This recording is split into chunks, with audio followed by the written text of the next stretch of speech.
everybody. So today I'm here to tell you about a little film that if the world was more fair, it would be getting as much buzz as most of these horrible comic book movies that have come out this year.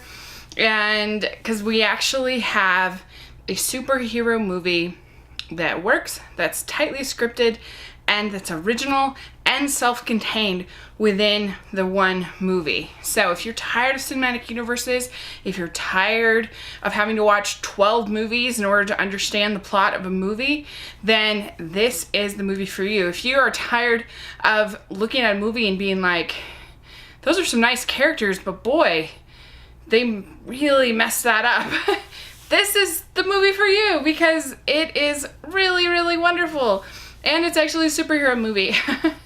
It is a movie from the team behind the Oscar-nominated film Cat in Paris, which if you haven't seen, it is wonderful. And I don't think that Phantom Boy is quite as good as Cat in Paris. It's very similar in certain ways as far as the visual style to the animation, but I feel that Cat in Paris has a little bit more character depth, and I was a little more emotionally invested in the characters, but it's still really solid. By Jean-Philippe Fillicoli and Alain Gagnon, sorry if I'm pronouncing those names wrong, but they have a really geometric style. It's very Cubanism, it's definitely inspired by Cubanism, by Picasso, by that kind of thing, and it just runs through the whole part of this movie. What's really cool is in Cat in Paris, you had Paris that was filtered through this animation style, through this artistic style. Here you have New York, which was really neat to see, and the cityscapes and the way the movie uses shadows and light and all of these sort of geometric shapes to create texture and mood was so great. Really, really, really beautiful. But at the heart, it has a really classic superhero story, and I think it's executed very well. It's very creative. It's about this little boy who is sick, and he has to go to the hospital, and he's, of course, not feeling very well. Well, one night at the hospital, he goes out of his body. His spirit kind of does, like a ghost or a phantom as they call it.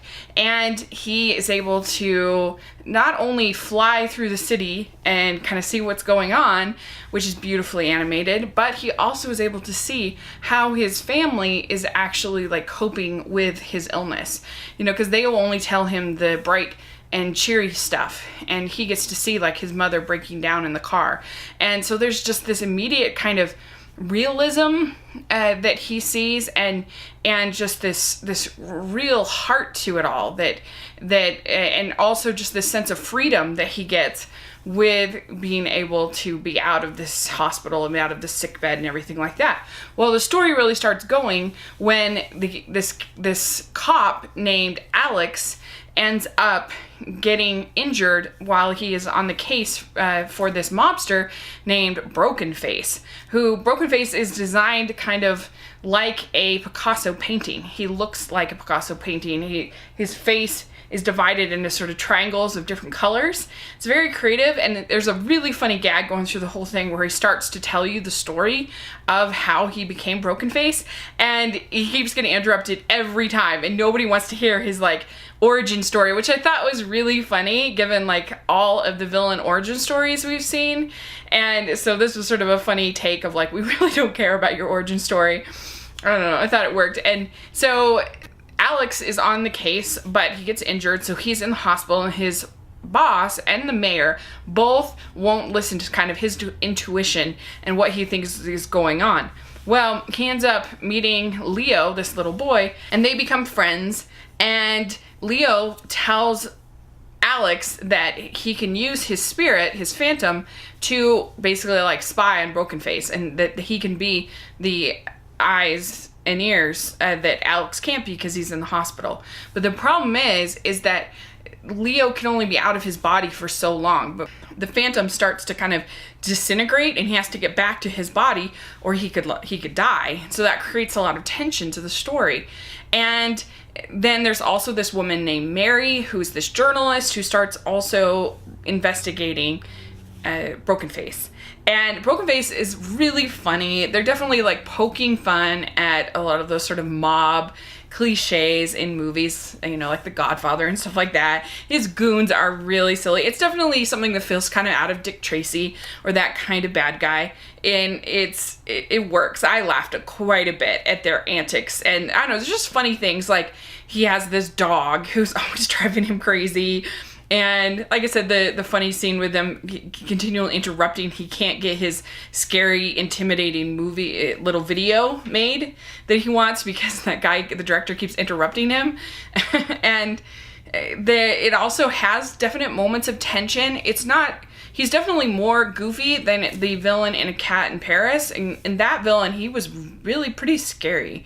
And you definitely felt tension that he could really hurt this character. And in A Cat in Paris, the mother character I really bonded with, and I felt that she was a very unique character because she wasn't just sort of the frazzled single mom. There was more to her than that. She was kind of obsessed with this case, but she also was trying to be a good mother, but she also kind of knew she was also not really being a good mother. So there was interesting layers to her character, whereas I felt like none of the characters here really had that many layers. Probably Leo had the most because he had both this freedom and also this captivity of his illness in the hospital.